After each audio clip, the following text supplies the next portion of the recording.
Representative Ilhan Omar is once again being heckled by someone in Congress. Just recently, she ended up having to go at it on Twitter with someone over the same nonsensical claim that somehow, someway, because Ilhan Omar has the courage and, quite frankly, the decency and the integrity to question AIPAC's involvement in the politics of the United States, then she must absolutely be anti-Semitic. That's what's also, or has been asserted by not only the the Republican Party, but the Democratic Party as well. And they've been ganging up on her. This isn't like recent. This is going on for about a month now. And the fact that it's been allowed to go on so long by the Democratic Party, in my opinion, is emblematic of the loyalty, the dual loyalty that both the Democratic and Republican establishments have to their donors, more so than even to the ethos of each individual party in defending its members against attacks from the other party.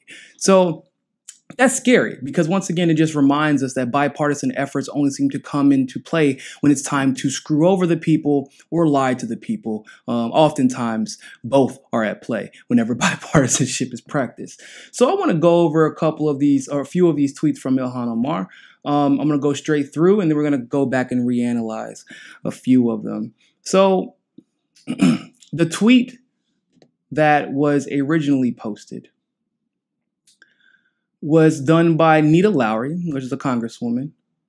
She said, "Lawmakers must be able to debate without prejudice or bigotry." Ironic, right?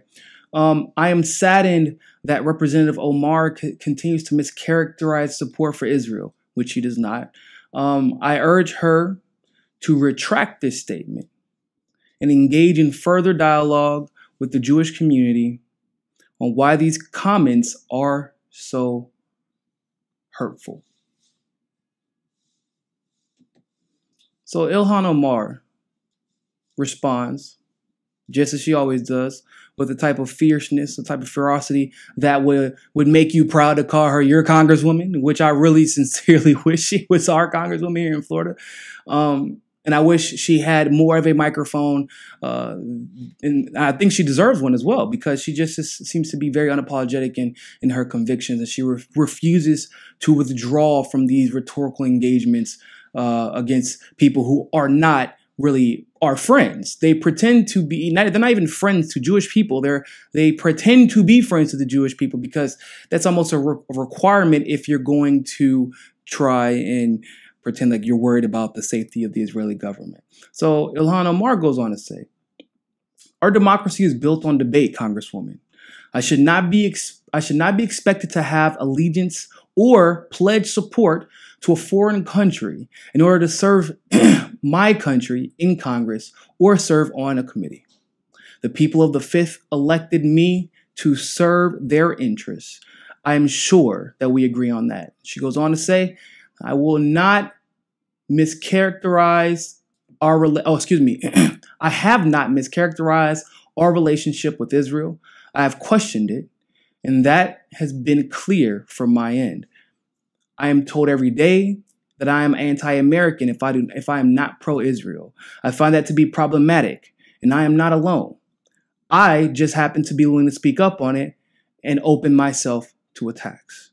My Americanness is questioned by the president and the GOP on a daily basis, and yet my colleagues remain silent," which is what we just referred to. "I know what it means to be American, and no one will ever tell me otherwise. I am in the Horn of Africa this weekend, proud to see peace prosper here and to be part of the first American delegation to Eritrea in decades, is one I'm grateful for. I fight peace and justice because only those who experience the pain of war know the joys of peace. Being opposed to Netanyahu and the occupation is not the same as being anti-Semitic. I am grateful to the many Jewish allies who have spoken out and said the same. We must be willing to combat hate of all kinds while also calling out oppression of all kinds. I will do my best to live up to that. I hope my colleagues will join me in doing the same.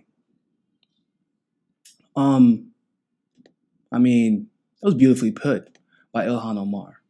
And she's being very truthful when she says that the attacks coming against her are indeed disingenuous, because if they're pretending as if the Jewish community is somehow hurt by calling out the Israeli government for crimes against humanity, and that's just like a overgeneralization. If we get into any more specifics, I might get riled up. Y'all know how I feel about Netanyahu. But it's saying that Jewish people would be hurt by calling out Israel for crimes against humanity would be the same as asserting that somehow Americans are hurt by the rest of the world calling out the imperialism of the United States, because we do know that Israel does have an apartheid, an active apartheid right now against the Palestinians. The United States has helped contribute to various apartheids across the world. And I don't take any insult by anyone telling me, hey, man, your government is out of control. In fact, because I know what that means for the people of this country, and of course for those abroad, but it hurts the people of this country. Waging war after war, spending dollar after dollar, claiming that Medicare for all and public college is unaffordable, while simultaneously saying, but we always have money for war. That's problematic. And bringing that to the attention of the international community does not hurt anybody. It helps them. And so I'm glad that Ilhan has continued to speak out against this, and that she refuses to back down. She could refuse to back down, behind closed doors. That's possible.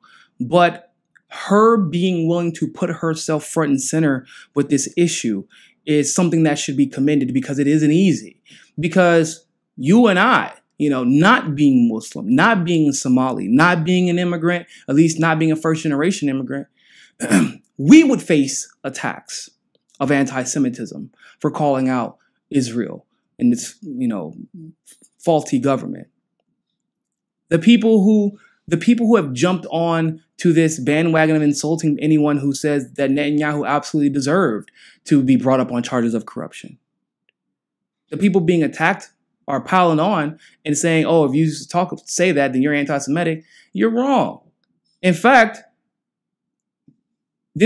all the things that have been coming out about Netanyahu kind of proves everything we've been saying. That he's self-serving, that it's never been about the Jewish community, that his hatred towards Palestinians and Palestine in general is more of a selfish desire that's often driven by imperialistic people and imperialistic desires. So it's kind of expected. And the fact that people don't see that, it worries me. But Ilhan, willing to put herself out on the line, says, no, I see the truth. As a Muslim woman, given the history of Israel and the Muslim people, that says a lot about her character as a person, and it says a lot about what we can expect out of her going forward as a Congresswoman, more importantly. Now, I just want to address one of her tweets that kind of gets overlooked, I think. I talk about it. Not a lot of people do, but I don't have a problem bringing it up here. Where she says, my Americanness is questioned by the president and the GOP on a daily basis, and yet my colleagues remain silent. And I know what it means to be an American, and no one else will tell me otherwise. When she says my Americanness is being questioned by the GOP on a daily basis, basically she's referring to the racist dog whistles that people use. Actually, funny enough, the GOP wasn't the only ones who engaged in this behavior. Chelsea Clinton said the same thing. You all remember the sign an American comment that she made whenever Ilhan was accused of being anti-Semitic. What is being done is not coincidence. She's saying my Americanness is being questioned because she doesn't want to use the term racism, because unfortunately the term racism has been co-opted by the right. They say everything is racist. If you call them out for racism, then you're racist. I know, it's kind of irritating. They've done that a lot.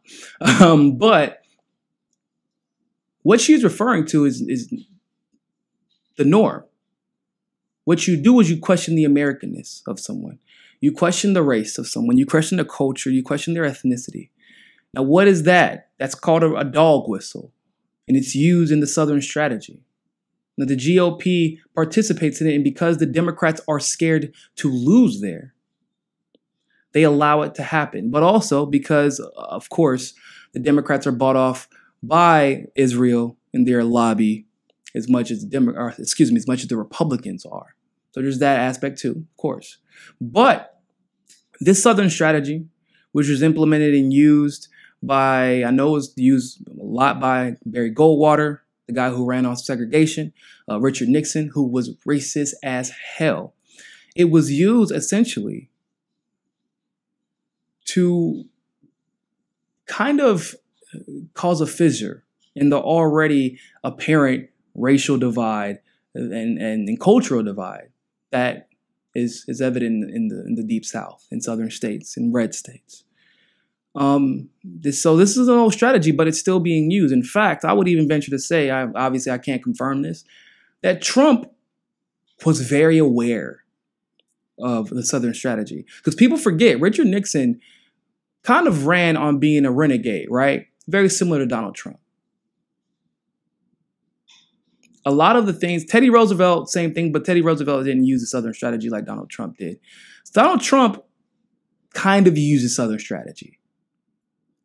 He said a bunch of racist stuff a lot of the times without having to actually say the specific insult. You know, like people think that if you don't call someone the N-word, then you're not racist and what you've said isn't racist. But, you know, like the Ben Shapiro's of the world, if you will.